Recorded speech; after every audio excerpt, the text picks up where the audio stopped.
कन्याकुमारी से लेके जम्मू कश्मीर तक और गुजरात से लेके अरुणाचल प्रदेश तक देश के कोने कोने से हमारे वीर नारी और जेसीओ साहबान और जवान हजारों के संख्या में, लाखों की संख्या में जंतर मंतर पे आए। और आज भी अभी देखे होंगे कम से कम 1000 से ज्यादा जवान डेली आते हैं जो प्रदर्शन कंटिन्यू कर रहे हैं। लेकिन उसके बावजूद भी ये नेशनल मीडिया हम लोगों को कवर नहीं कर रहा है, भाव नहीं दे रहा है। और आज मैंने देखा हूं कि एक सांसद ठीक है, एक सांसद बस जंतर मंतर पे आ गया तो कम से कम 200 मीडिया साउथ से उठ के आ गया, पूरे के पूरे नेशनल मीडिया कवर कर रहे थे। वही नेशनल मीडिया चाहे 26 जनवरी हो, आर्मी डे हो, 15 अगस्त के दिन हो, स्टूडियो में बैठ के हिंदुस्तान जिंदाबाद, देश का जवान जिंदाबाद नारे लगाते हैं। मैं इस देश के और खास करके फौजी और फौजी अभिभावक से रिकमेंड करूंगा लेकिन नेशनल मीडिया की बहिष्कार करे जाए, क्योंकि जो मीडिया इस देश की जवान का नहीं हो सकता, वो मीडिया, जो मीडिया को संविधान के चौथा स्तंभ कहा जाता है, वो मीडिया में भेदभाव, वो एक राष्ट्र मीडिया का काम है, एक राष्ट्रपति, देश की पहला नागरिक और जो एक सड़क फुटपाथ पे लोग है उसको सम्मान नजर से देखा जाए। लेकिन ये मीडिया जो है इशारों पे काम। नमस्कार, मेरा नाम है रितेश मंगवाना। इस वक्त मैं जंतर मंतर पर मौजूद हूं, जहां पूर्व सैनिकों को 23वां दिन हो चुका है धरना प्रदर्शन करते करते। आप मेरे पीछे देख सकते हैं, तमाम राज्यों से पूर्व सैनिक अपनी 5 मांगों को लेकर यहां पर 23 दिनों से लगातार धरना प्रदर्शन कर रहे हैं। वहीं मैं अपने सहयोगी से कहूंगी कि वहां पर भी दिखाएंगे, वहां पर भी जो है पूर्व सैनिकों की मांग जो है OROP और डिसेबिलिटी ऑफिसर डिसेबिलिटी, विधवा पेंशन और साथ में पे कमीशन को लेकर जो है मांग चल रही है। वही आगे की हम बात करेंगे, लोगों से पूर्व सैनिक है, बात करेंगे कि किस तरीके की आगे की कार्रवाई हो रही है, रक्षा मंत्री से किस तरह की बातचीत जो है अभी तक हो पाई है या नहीं हो पाई है। सर नमस्कार, बहुत बहुत शुक्रिया, हमारे चैनल में आपका बहुत बहुत स्वागत है। सर अभी जो है आपको 23वां दिन हो चुका है धरना प्रदर्शन करते करते, तमाम राज्यों के सैनिक जो है, पूर्व सैनिक यहाँ पर आ रहे हैं। किस तरीके की सरकार से, रक्षा मंत्रालय से, रक्षा मंत्री राजनाथ सिंह से कार्रवाई हो पा रही है या नहीं हो पा रही है, बात वहां तक जा पा रही है या नहीं जा पा रही है? सबसे पहले तो मैडम आपके चैनल को और आपके श्रोतागण को मैं रिकमेंड करूंगा कि आप के चैनल को ज्यादा से ज्यादा शेयर करें और इतना शेयर करें ताकि आपका ये वाइट प्रधानमंत्री तक पहुंचे।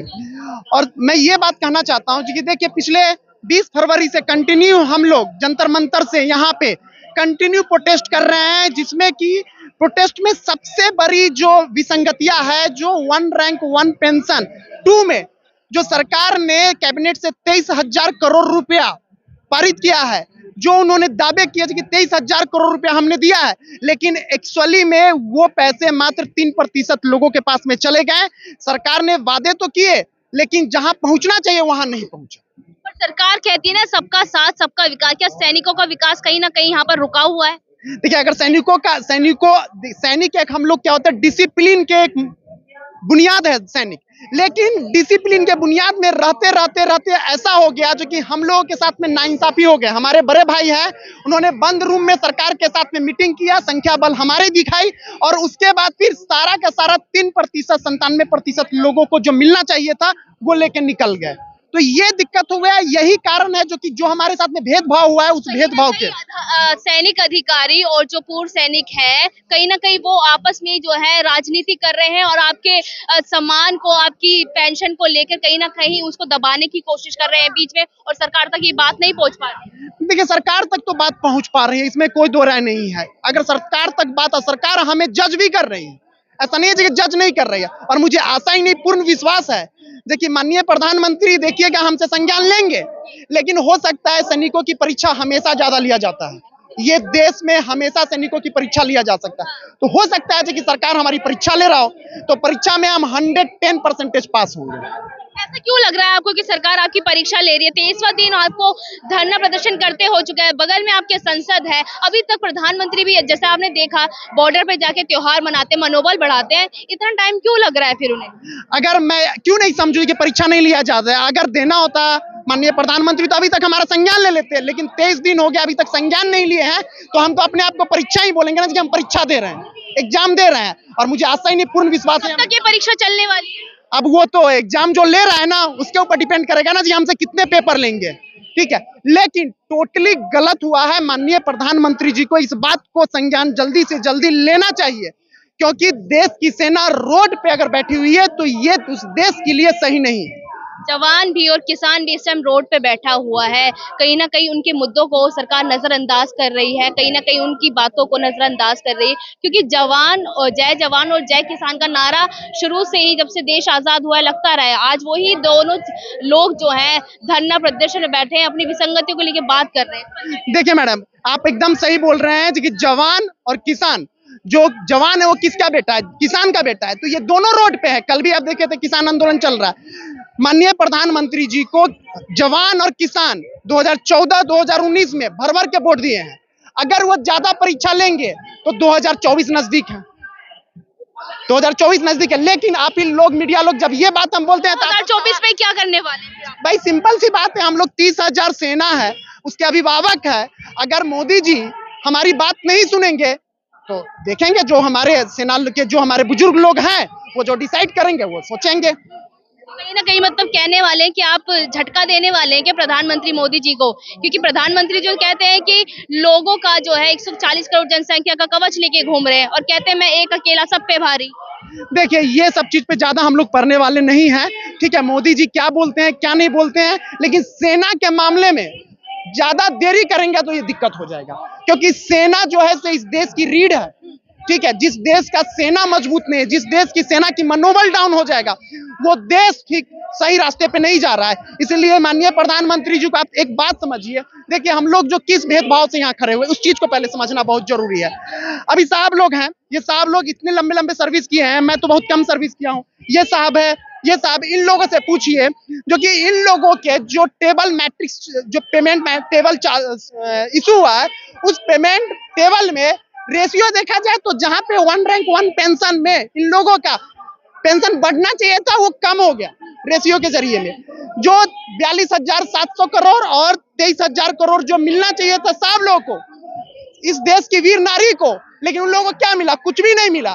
तो इस चीज को लेके हम लोग कंटिन्यू प्रोटेस्ट कर रहे हैं और तब तक प्रोटेस्ट करेंगे जब तक ये सरकार हमारी योजनाएं जो है सैनिकों को दी जा रही है, पेंशन दी जा रही है, फिर भी विरोध क्यों किया जा रहा है? देखिए, आप इसी बात को आप लोग मीडिया गन भी नहीं समझ पा रहे हैं। पेंशन दी जा रही है, लेकिन देखिए 1 रैंक 1 पेंशन था क्या चीज, इस बात को समझना बहुत जरूरी है। 1 रैंक 1 पेंशन उनके लिए था जो ईयरलियर एज में डिफेंस से डिसेबिलिटी होने के कारण या वार कैजुअलिटी होने के कारण ईयरलियर एज में चले आए फौज से, उसके लिए 1 रैंक 1 पेंशन है। 2010 में राज्यसभा में एक बिल पास किया गया, बिल नहीं, आवाज उठाया गया था, जो कि 1 रैंक 1 पेंशन सीएपीएफ को भी दिया जाए, लेकिन कोसियारी कमेटी के अनुशंसा के अनुसार में उनको नकार दिया गया। क्यों नकार दिया गया? जो कि 1 रैंक 1 पेंशन उनके लिए जो ईयरलियर एज में आ जाए। और सीएपीएफ जो है 60 साल सर्विस तक के सर्विस करते हैं, 60 साल एज तक के सर्विस करते हैं, कोई 55 साल एज तक करते हैं, तब तक उनके बच्चे सेटल हो जाते हैं। लेकिन ये चीज अफसरों को भी नहीं लागू था, हमारे अधिकारी को भी नहीं लागू था। लेकिन 2014 और 2000 से कंटिन्यू धारणा करके हमारे जवान और जेसीओ साहब की संख्या बल को दिखा के और 1 रैंक 1 पेंशन सरकार से लिया गया और हमारे बड़े भाई साहब हम लोगों के साथ में भेदभाव कर दिए गए। इस चीज को माननीय प्रधानमंत्री को जितना जल्दी हो सके संज्ञान में लेना पड़ेगा। और साहब लोगों से पूछिए कि साहब लोग उस आंदोलन में मौजूद थे, मैं तो उस आंदोलन में नहीं था मौजूद, लेकिन साहब लोग मौजूद थे। हम लोगों की संख्या बल को दिखा के और बंद रूम के अंदर में मीटिंग हुआ और उस मीटिंग में एक के भी बेनिफिट न तो वीर नारी को मिला, न जेसीओ साहब को मिला, न ऑनरी कैप्टन को मिला। डिसेबिलिटी पेंशन में भेदभाव हुआ, फैमिली पेंशन में भेदभाव हुआ, वीर नारी के पेंशन में भेदभाव हुआ। तो ये सब तमाम मुद्दे हैं, मुद्दे की कमी नहीं है, तमाम कमी है, उस कमी नहीं है। लेकिन सरकार को मुझे आशा ही नहीं, पूर्ण विश्वास है कि माननीय प्रधानमंत्री जी इस पे संज्ञान लेंगे, क्योंकि हम लोग अभी भी संविधान के दायरे के अंदर में हम लोग प्रोटेस्ट कर रहे हैं और संविधान हमें अधिकार देता है, आर्टिकल 14, जो कि हम समानता का अधिकार लेंगे। हम उन वीर नारियों के लिए समानता का अधिकार मांगते हैं जो कि एक जगह पे कहीं 9,000 में सर्वाइव कर रहा है, दूसरे जगह 75,000 रुपया मिल रहा है। तो उन वीर नारियों के लिए हम लोग डिमांड कर रहे हैं। हम जेसीओ साहबान साहब के लिए डिमांड कर रहे हैं, क्योंकि जेसीओ साहबान इस सेना की रीढ़ की हड्डी होती है, उनके लिए हम लोग डिमांड कर रहे हैं। और बाकी ये साहब लोग है, साहब लोग से भी पूछिए आप, ये आपको ज्यादा डिटेल से बताएंगे। संगति देखिए, अधिकारी सैनिक में और पूर्व सैनिक में अधिकारी आपके साथ है, समर्थन कर रहे हैं इस धरना प्रदर्शन को लेके या नहीं? मैडम जो हमारे अधिकारी जो हम पूर्व सैनिक है, हमारे में दो तरीके के होते हैं। एक ऑफिसर होते हैं, एक होता है जेसीओ एंड अदर रैंक्स, ठीक है ना। तो जेसीओ जो है सिपाही से ओनली लेफ्टिनेंट तक होते हैं, उनका पे स्ट्रक्चर अलग होता है और ऑफिसर्स का पे स्ट्रक्चर अलग होता है। जब क्षेत्र की लड़ाई हुई उसमें क्या है, हम लोगों की 75% पेंशन हुआ करती थी, अब और ऑफिसर्स की 33% पेंशन हुआ करती थी। उस समय क्या हुआ कि गवर्नमेंट के पास आर्थिक इमरजेंसी लाई गई। उसके बावजूद ये बोला गया कि भाई जब जैसे ही देश की स्थिति अच्छी होगी उसमें आपको 70-75% कर दी जाएगी, लेकिन इन्होंने अभी तक 75% की नहीं। और जैसे ही पे कमीशन आगे बढ़ते चले गए, अब इन्होंने क्या किया है, जो सातवां पे अभी कमीशन। आपसे सवाल लेती हूँ, एक और सवाल लेती हूँ आपसे। जो मेन स्ट्रीम मीडिया है आपके मुद्दे को कहीं नहीं दिखा रही, वो लगातार 2024 के चुनावों को लेके डिबेट कर रही है, खबरें चला रही है। आपका जो खबर है पूर्व सैनिकों की और आप OROP 2 को लेकर, वो कहीं भी मेन स्ट्रीम मीडिया में नहीं देखी जा रही। इस पर क्या कहना चाहेंगे? देखिए, प्रिंट मीडिया और इलेक्ट्रॉनिक्स मीडिया की आपने मुझे याद दिला दिया। ठीक है, प्रिंट मीडिया आज के समय में वो गोदी मीडिया हो चुकी है। क्योंकि अब मैं आपको एक चीज बताना चाहता हूँ, 20 तारीख को आप आए होंगे, 12 तारीख को आप आए होंगे, कन्याकुमारी से लेके जम्मू कश्मीर तक और गुजरात से लेके अरुणाचल प्रदेश तक देश के कोने कोने से हमारे वीर नारी और जेसीओ साहबान और जवान हजारों के संख्या में, लाखों के संख्या में जंतर मंतर पे आए। और आज भी अभी देखे होंगे कम से कम 1000 से ज्यादा जवान डेली आते हैं जो प्रदर्शन कंटिन्यू कर रहे हैं। लेकिन उसके बावजूद भी ये नेशनल मीडिया हम लोगों को कवर नहीं कर रहा है, भाव नहीं दे रहा है। और आज मैंने देखा हूं कि एक सांसद ठीक है, एक सांसद बस जंतर मंतर पे आ गया तो कम से कम 200 मीडिया साउथ से उठ के आ गया, पूरे के पूरे नेशनल मीडिया कवर कर रहे थे। वही नेशनल मीडिया चाहे 26 जनवरी हो, आर्मी डे हो, 15 अगस्त के दिन हो, स्टूडियो में बैठ के हिंदुस्तान जिंदाबाद, देश का जवान जिंदाबाद नारे लगाते हैं। मैं इस देश के और खास करके फौजी और फौजी अभिभावक से रिकमेंड करूंगा, लेकिन नेशनल मीडिया की बहिष्कार करे जाए। क्योंकि जो मीडिया इस देश की जवान का नहीं हो सकता, वो मीडिया, जो मीडिया को संविधान के चौथा स्तंभ कहा जाता है, वो मीडिया में भेदभाव, वो एक राष्ट्र मीडिया का काम है, एक राष्ट्रपति, देश की पहला नागरिक और जो एक सड़क फुटपाथ पे लोग है उसको सम्मान नजर से देखा जाए। लेकिन ये मीडिया जो है से इशारों पे काम करता है। अंतिम सवाल है कि मेरा संक्षेप में 2 लाइनों में उत्तर दीजिएगा। अगर आपकी मांगों को, क्योंकि 23 दिन हो गए धरना प्रदर्शन करते हुए, मांगों को पूरा नहीं किया जाता, तो आगे की पूर्व सैनिकों की रणनीति क्या होगी? देखिए मैडम, ये तो कभी आप सोचिए ही नहीं कि हमारी मांगों को पूरा ना करेंगे।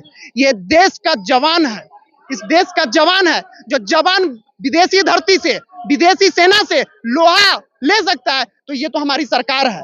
और ये सरकार ये भरमाने में ना रहे, ये देश का जवान है। अगर सरकार से भी लोहा लेने के लिए तैयार है? क्यों नहीं लेंगे लोहा, हम सरकार से मांगेंगे और संविधान के तहत में मांगेंगे। हम आंदोलन को और अग्रेसिव करेंगे। अभी 3 मार्च को हम लोग पूरे देश में डिस्ट्रिक्ट कलेक्टर के यहाँ संज्ञान सौंपने वाले हैं और माननीय राष्ट्रपति जी को वो संज्ञान की फोटोकॉपी स्पीड पोस्ट करने वाले हैं। माननीय राष्ट्रपति जी के पास में हजारों संज्ञान स्पीड पोस्ट करके 3 अप्रैल के बाद आने वाला है।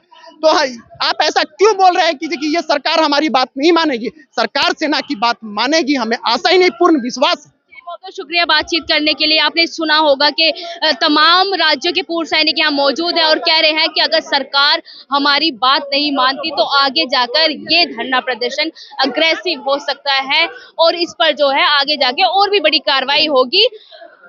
मैं आपके साथ रितेश मंगवाना।